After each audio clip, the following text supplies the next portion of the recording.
guys, and welcome back to the channel Held Dominance. Anthony here. Please remember to like and subscribe, and also click that notification bell if you're enjoying what you're seeing and if you want to see more. Coming up, Super League placements 2022, my thoughts and predictions. We're starting with this new boys, Toulouse Olympique. So as I said in the intro, I'm going to go through my predictions for each and every team in the Super League for 2022. And we're going to begin with Toulouse Olympique. The format that I'm going to use is order that they finish the regular Super League season. Not what trophies they won, not this, that and the other. Not my predictions of where the placements are going to be. I'm going to leave that for as the videos progress. There's going to be 11 videos, and I'm going to release these when it's a bit of a slow week, to be honest, a slow news day. This is the first one. So you tell me in the comments after the video, after you watched it, if you agree or don't agree with my prediction.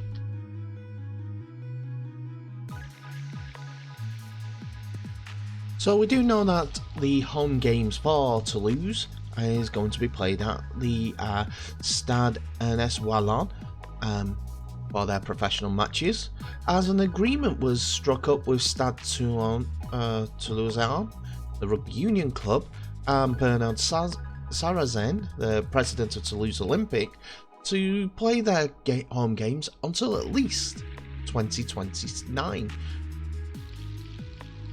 They'll be led in this inaugural Super League season by head coach Sylvain Hules, who has a good career in rugby league, having played for clubs like Toulouse itself, London Broncos, Huddersfield Giants, Wakefield Trinity Wildcats during his career, and also has 2 caps for France. Toulouse originally entered into the British Rugby League system in 2009 2006, as they knew that the licensing system was going to come into play in 2009.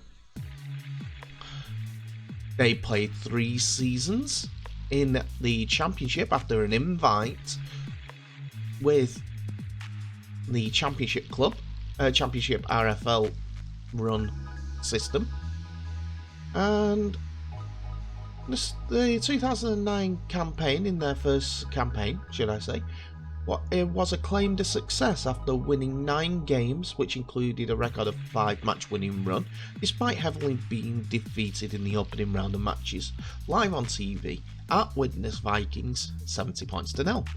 The second season saw an improvement, but at the end of the 2010 it was announced that the club would have been withdrawing from the championship and re-entering French League One, Elite One even.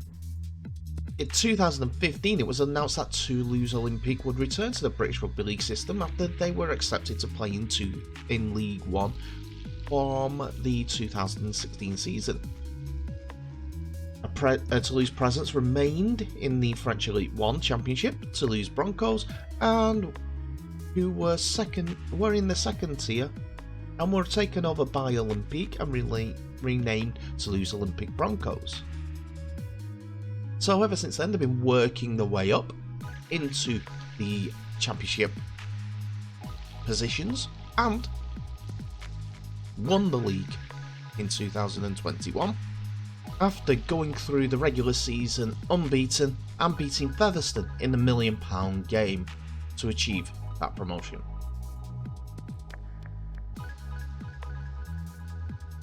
So for the 2022 season, Toulouse Olympique added depth to their squad, with bringing in Chris Hankinson, Gadwin Springer, James Cunningham and Matty Russell to their 2022 squad. And they've just recently added Lambert Belmas to the squad for a 1-year deal, just to bolster up their forward pack, whether they need changes, as they have got the experience, but usually they do need spells in the to save their legs. The more experience, and also the Super League experience that they have in the squad does need some help.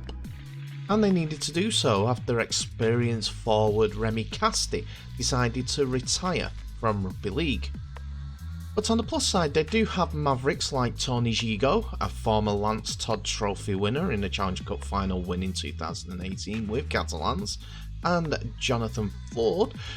They have some playmakers amongst them. Plus with French youngsters and experienced forward line such as from left to right, Mitch Garbutt, Matthew Juzame, Justine Sangare and Harrison Hansen, there is some optimism with the talent that is on show at Toulouse Olympique to make a good fist at the Super League establishment, shall we say that. You can go through the Toulouse squad and there's experience at Super League level, some of it at the lower echelons, but some that are Challenge Cup winners, such as Harrison Hansen, who's also won the Super League. It's kind of a good option that they've put together, and slowly but surely even, it could cause a few upsets, which most teams weren't expecting them to do. Don't get me wrong, people will have their scouts out. They would have seen the games that they played last season and know that they went unbeaten through the championship season for a reason. Yes, they played less games, but that means they have been together and bonded and became a well-rested unit. They basically played half a season at different intervals during the time, so they can train, get used to each other, know each other, get everyone on the same language. It'll be interesting in how they'll make out for 2022.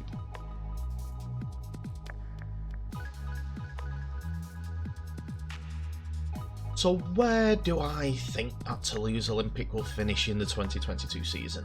Well, without them playing as a team in Super League, it would be hard to say. And my immediate reaction would be that they would struggle. And in a few of the games, they probably will. Whether they come up against Catalan Dragons or St. Helens, I predict that they will give a great effort against Catalans, as they are their French rivals and can see them plenty of times during the 2022 season, but will ultimately come out second. When it comes to someone like Saints, though, I think that St. Helens will have too much quality. That's the end all of it. While Toulouse have added to their squad to make them bigger in depth, their quality factor is kind of unknown, but the ones that we do know are a little bit aged. They'll give the 110%, there's no doubt in that. They'll have pride in their shirt. But like promoted teams, they will struggle a little bit in some games. They need to pick their battles accordingly. But on the flip side, they could surprise a few teams. I could see them going to Hull KR and causing upsets if Hull KR are littered with injury problems like they had last year. Or Salford. They could lose both home and away to Toulouse. It's closer than it's been for quite some time, Super League. But then again, there are certain gaps that do need to get filled. They will be prepared to lose. They will, there's no doubt about that, as they will have to travel back and forth.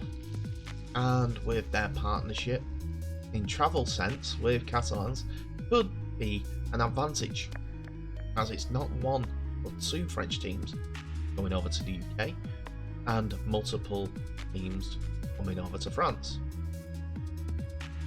However, I do see them in the bottom echelons of the table, perhaps even in the bottom 3. I don't think they'll go down. That's my aspect, and that will be a plus for Toulouse, as they have got a even keel of the type of players that they have. They'll play the same way, and they'll just interchange the players that are in the squad. They will not have the issues like Wigan had, and they run out of backs and started playing second rowers in centre positions and second row centres at wings and things like that. It'll be a tough one for Toulouse, but I think they'll be about 10th or 11th. You tell me if I'm right or wrong in that front.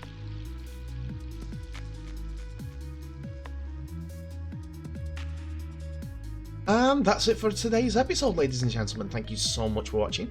Please remember to like, subscribe, and share this video worldwide, as well as clicking that notification bell for any updates that may be coming your way. So, what do you think of today's video? My summarization of the 2023 season for Toulouse.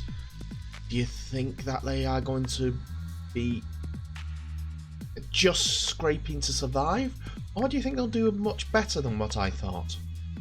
I've told you what the pluses are, what the minuses are, but you tell me. Is it just about who they put face on the day and when they turn up? We know that Thursday nights are going to have Catalan derbies, French derbies, Catalan versus Toulouse or Toulouse versus Catalan, as that's probably the TV deal that they got in place. But hey ho, I'll be excited to see 2 French teams in the Super League, and it'll be interesting for all fans, totally. Anyway, thank you so much for watching. Please remember to share this video worldwide and get the word out there for rugby league. But in the meantime, stay safe, all the best, and I'll see you in the next video.